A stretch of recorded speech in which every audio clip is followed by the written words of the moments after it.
नमस्कार दोस्तों, आज हम बात करेंगे आजकल के खान पान की और अपने स्वास्थ्य की। मैं देख रहा हूँ कि आजकल बच्चे बड़े फास्ट फूड पर बहुत ज़्यादा ध्यान दे रहे हैं खाने के लिए। ये सही नहीं है। हम लोग हिंदू संस्कृति से हैं। हमारे यहाँ शुरू से स्वच्छ खाना, सादा खाना बनाया जाता था और खाया जाता था, और ख़ास तौर से दिनचर्या पे बड़ा ध्यान दिया जाता था कि सुबह जल्दी उठना है, शाम को जल्दी सोना है, खाना 2 बार या 3 बार ही खाना है, बार बार कोई चीज़ चबाते हुए नहीं रहना है। लोग क्या करते हैं, कुछ ना कुछ दिन भर चबाते रहते हैं, रात भर चबाते रहते हैं। उससे हमारा डाइजेस्ट खराब हो जाता है, हमारी पाचन क्रिया खराब हो जाती है, हमारा लिवर खराब हो जाता है। हम जानते हैं सभी कि मोस्टली सारी बीमारियों का जड़ हमारा पेट ही है, क्योंकि हमारा पाचन तंत्र सही नहीं रहेगा तो हम सभी लोग बीमारियों के शिकार रहेंगे, और सभी बीमारियों का जन्म पेट से ही होता है। अगर पाचन तंत्र सही नहीं होगा तो हम किसी भी रोग के कभी भी शिकार हो सकते हैं। हमारी इम्यूनिटी वीक का भी सबसे बड़ा कारण यह है कि हम सभी लोग फास्ट फूड को आजकल बहुत ज़्यादा खा रहे हैं, जैसे कि मोमोज, पिज़्ज़ा, बर्गर, आज गोलगप्पे। आजकल आप देखेंगे कि मिठाइयों की दुकानों पर बहुत कम भीड़ होगी, और अगर कंपेयर करें तो फास्ट फूड कोई पूरी सब्जी बेच रहा है, या छोले भटूरे बेच रहा है, या नान बेच रहा है, छोले कुलचे बेच रहा है, तो गोलगप्पे वाले के पास संभवतः बहुत ज़्यादा भीड़ होती है, बर्गर वाले के पास भी काफ़ी भीड़ होती है, मोमोज वाले के पास काफ़ी भीड़ होती है, लेकिन जो मिठाई वाले के पास आप देखेंगे भीड़ कम होगी। इससे ये निकल के आ रहा है कि एक तो मोटापा बढ़ रहा है, दूसरा हम सब लोगों के शरीर खराब हो रहे हैं। हमारा मूल उद्देश्य रहना चाहिए कि हम सब लोग स्वस्थ रहें, हमारा भारत देश स्वस्थ रहे, हम सभी युवा स्वस्थ रहे, क्योंकि किसी देश की तरक्की या जीडीपी की ग्रोथ उस युवा के काम करने पर निर्भर करती है। जितने युवा अच्छे से काम करेंगे, युवा शक्ति में ही सब कुछ, देश की भलाई है, देश का विकास है। हमें ध्यान देना है कि हमारे देश के सभी युवा अच्छे से अच्छी कड़ी मेहनत करें, नई टेक्नोलॉजी अडॉप्ट करें, और खान पान को भी सही करें। अभी यह देखा गया है, WHO ने बताया कि आजकल हमारे देश में ऑयल का कंजप्शन बढ़ता जा रहा है। कुकिंग ऑयल ज़्यादा खाने से पेट में चर्बी बढ़ती है और मोटापा बढ़ता है, और यह देखा गया है कि आने वाले 2030 तक हर एक दूसरा या तीसरा व्यक्ति मोटापा का शिकार होगा, जिससे काम करने की एफिशिएंसी कम हो जाएगी। हमें प्रायः ध्यान देना चाहिए कि हर एक व्यक्ति को बहुत बड़ा बॉडी बिल्डर तो नहीं बनना, लेकिन स्वस्थ रहना बहुत ज़रूरी है। जिसके लिए ज़रूरी है कि हर एक व्यक्ति एक पेडोमीटर की एप्लीकेशन डाउनलोड करे, जो गूगल फिट भी हो सकती है। उसमें कम से कम डेली 10,000 स्टेप तय करे, और किसी भी रूप में अपना शरीर का पसीने को बाहर निकालें, और ऑक्सीजन ज़्यादा से ज़्यादा अंदर जानी चाहिए, और वो सुबह सुबह की स्वच्छ ऑक्सीजन होनी चाहिए, जिससे शरीर में स्फूर्ति आती है, काम करने के लिए क्रिएटिविटी बढ़ती है, और आपका दिमाग स्वस्थ रहता है, दिमाग भी अच्छा काम करता है। क्योंकि सबसे ज़्यादा ऑक्सीजन का कंजप्शन हमारे दिमाग में ही होता है। अगर हम ऑक्सीजन भरपूर नहीं लेंगे, या हम किसी भी तरह से स्वच्छ हवा नहीं लेंगे, या हम किसी भी तरह से अपनी कैलोरी बर्न नहीं करेंगे, पसीना किसी भी तरह से बाहर नहीं निकालेंगे, तो वो खाना अंदर पचता नहीं है, सड़ने लगता है। इसलिए ये ध्यान देना है, कोई भी रोटी का बाइक तोड़े तो वो ज़्यादा बड़ा नहीं होना चाहिए और उसको कम से कम 32 बार चबाकर खाना चाहिए, जिससे आपके मोशन सही आएंगे और आपकी रात की नींद भी अच्छी आएगी और आपका शरीर बिल्कुल स्वस्थ होगा, इससे इम्यूनिटी भी बढ़ेगी। इसलिए आपको बीमारियां कम लगेंगी, जिससे आप अच्छे से अपना कोई भी काम, जिनका कोई भी जॉब है या अपना स्टार्टअप है या कोई व्यवसाय है, वो आप अच्छे से अच्छी एफिशिएंसी के साथ, अच्छी क्वालिटी के साथ काम कर पाएंगे। हमेशा ध्यान रखना है कि कोई भी काम क्रिएटिविटी के साथ करें, क्वालिटी के साथ करें, तो आपको उसके अच्छे परिणाम मिलेंगे। हमेशा ध्यान रखना है, कोई भी कार्य अच्छे परिणामों के लिए किया जाता है। अगर हमेशा कोई काम करें तो उसके परिणामों को ध्यान में रखकर काम करना चाहिए। सुबह कम से कम 1000 या 2000 स्टॉप का मॉर्निंग वॉक होना चाहिए, जिससे आपको सुबह सुबह ऑक्सीजन मिलेगी और बॉडी के सारे जॉइंट्स अच्छे रहेंगे। आपको एक सुबह सुबह स्फूर्ति का एहसास होगा।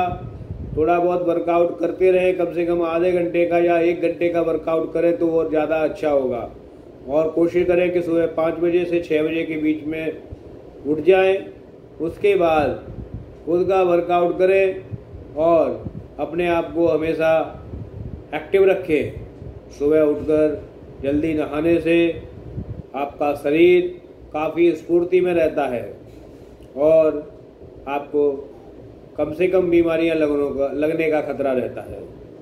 हमेशा ध्यान रखना है कि अगर आपने कितना ही पैसा कमा लिया, लेकिन अगर आपका स्वास्थ्य सही नहीं है, तो जब आप रिटायरमेंट में जाएंगे 60 वर्ष के बाद, हो सकता है कि आपका कमाया हुआ सारा पैसा हॉस्पिटल्स में चला जाए।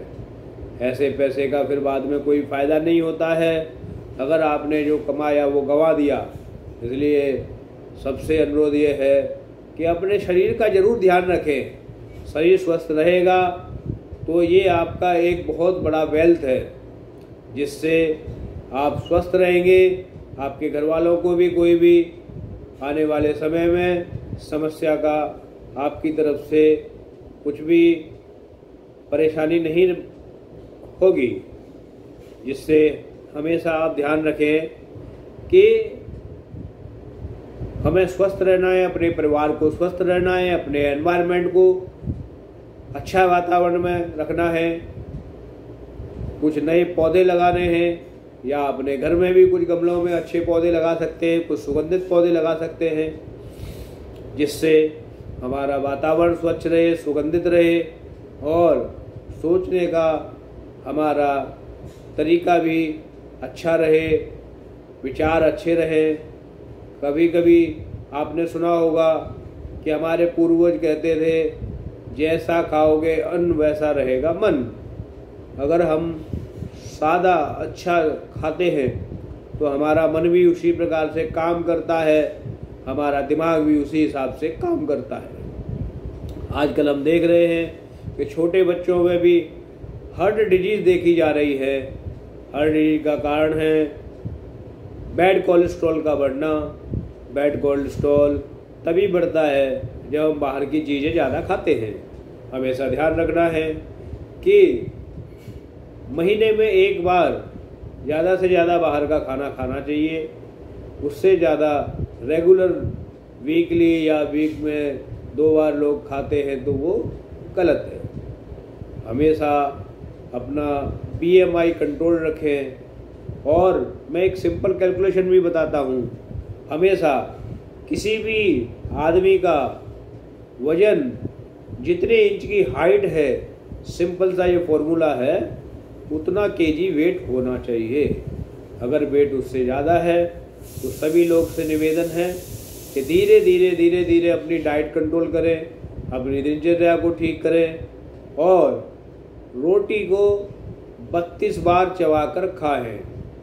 ऐसा कोई ज़रूरी नहीं है कि अगर आप कम भी खा रहे हैं लेकिन 32 बार चबाकर नहीं खाते हैं तब भी आपका पेट बढ़ सकता है। इसका कारण ये है कि खाना टाइम पर ना खाना और खाने को चबाकर ना खाना। अगर खाने को हम चबाकर नहीं खाते हैं तो आंतों में दांत नहीं होते, दांत केवल मुंह में होते हैं। आपको 32 बार चबाएंगे। और कुछ लोग तो ये भी कहते हैं कि खाने को पीना चाहिए। पीने का मतलब सेंस ये है कि जब आप उसको 32 बार चबाओगे तो वो एक लिक्विड बन जाता है और वो लिक्विड को अंदर आंत बड़े अच्छे से उसमें से पोषण तत्व अवशोषित कर लेती है, तो आपका शरीर स्वस्थ रहता है, वो खाना अंदर सड़ता नहीं है। अगर आप खाने को ठीक से चबाकर नहीं खाएंगे तो क्या होगा, वो खाना अंदर जाके पेट में सड़ेगा, जिससे अंदर हीलिंग का कार्य नहीं होगा। और अगर हो सके तो सुबह का भोजन ब्रेकफास्ट अच्छा करें, दोपहर का और भी अच्छा करें, लेकिन शाम का भोजन डिनर जो है आप स्किप कर सकते हैं। अगर शाम का एकदम से डिनर स्किप नहीं कर सकते तो उसको धीरे धीरे करके डाइट को कम करें और बाद में अगर हो सके तो स्किप कर दें, जिससे रात को हीलिंग का टाइम ज़्यादा मिलेगा और शरीर अपने आप को खुद रिपेयर करेगा, जिससे आपके अंदर छोटी छोटी जो भी बीमारियां हैं, कुछ प्रॉब्लम्स हैं, वो जो है अपने आप ही ठीक हो जाएगी। हमेशा ध्यान रखना है कि कभी भी कोई भी परेशानियों से घबराए ना, हर एक चीज़ का समाधान है। हमारे यहाँ, हम हिंदू समाज से हैं, जब भी कोई भी परेशानी आती है तो हम हमारे जितने भी साधु संत लोग होते हैं उनसे सलाह लेने के लिए जाया करते हैं। एक बार की बात है, एक बेचारा आदमी एक साधु संत के पास गया और उनसे बोला कि बाबा, मेरे जीवन में बहुत सारी समस्याएं हैं, मैं बड़ा परेशान हो गया हूँ, मुझे कुछ उसका समाधान दीजिए और मैं इन समस्याओं से कैसे बाहर निकल सकता हूँ। बाबा ने बोला कि बेटा, इसका जवाब मैं कल दूंगा, लेकिन आपको एक चीज़ ध्यान रखनी है कि मेरे बराबर में इसमें जो है ना ऊँट का बाड़ा है, इसमें कई सारे ऊँट हैं। आपको ये कोशिश करनी है और हमेशा ध्यान देना है कि ये जब ऊँट सारे बैठ जाए तब आपको सोना है। अब वो बेचारा रात भर परेशान रहा, कुछ ऊँट अपने आप बैठ जाए, कुछ थोड़ी सी कोशिश करने के बाद बैठे और कुछ वो खूब कोशिश करे तब भी नहीं बैठे। अब उसने सोचा कि मैं तो अपनी समस्या का समाधान लेने के लिए इधर आया था और संत महात्मा ने मुझे और ये बड़ी समस्या में फंसा दिया। दूसरे दिन साधु संत जानबूझकर और थोड़ा सा लेट आए और वो रात भर जो आदमी था वो सो नहीं पाया क्योंकि सारे ऊँट नहीं बैठे। तो जैसे ही अगले दिन बाबा देखे, उस आदमी ने वो एकदम पैरों में पड़ गया, नतमस्तक हो गया और उसने थोड़ी नाराजगी भी दिखाई कि बाबा, मैं तो अपना समस्या का समाधान लेने आया था, लेकिन आपने और मेरे को समस्या में बढ़ा दिया आगे कि सारे ऊँट जब बैठ जाए तब आपको सोना है। मैंने बहुत सारी कोशिशें की लेकिन सारे ऊँट नहीं बैठ पाए, कुछ थोड़ी सी मेहनत करने पे बैठ रहे थे, कुछ अपने आप बैठ रहे थे और कुछ ऊँट तो मैं बहुत ज़्यादा मेहनत कर रहा था, कोशिश कर रहा था, तब भी नहीं बैठ रहे थे। कि साधु संत बोले, बेटा, यही आपके सवाल का जवाब है। जिंदगी के जो समस्याएं हैं वही ये ऊँट हैं, जिसको मैं आपको अच्छे से समझाना चाहता था, क्योंकि जीवन की सारी समस्याएं कभी पूरी तरह से सॉल्व नहीं हो सकती। इसलिए कोई भी कंपनी पर्सन हो या कोई स्टार्टअप हो या कोई बहुत बड़ा बिजनेस हो या अपनी कोई घरेलू समस्या हो, कुछ समस्याएं छोटा सा हम प्रयत्न करेंगे तो सॉल्व हो जाती हैं, कुछ थोड़े से ज़्यादा एफर्ट्स लगाएंगे तो सॉल्व हो जाती हैं, और कुछ ऐसी समस्याएं होती हैं कि वो सॉल्व नहीं हो सकती, तो उनके लिए हमें ऑल्टरनेट ढूंढने पड़ते हैं। और या उन्हीं के साथ हमें समझौता करके कुछ टाइम तक चलना पड़ता है और बाद में उसका स्थायी समाधान हम किसी और रूप में देखते हैं। यही जीवन का सार है। इसीलिए कभी भी मन से परेशान नहीं होना है। समस्याएं सारी कभी भी ठीक नहीं हो सकती हैं और वास्तव में तो समझ समझ का फेर है। कोई भी ना ऐसी समस्या जीवन में बनी है कि जिसका समाधान ना हो, लेकिन समस्याएं भी समय समय के साथ में उनकी परिभाषाएं, उनकी डेंसिटी, उनकी ग्रेविटी हमेशा चेंज होती रहती है।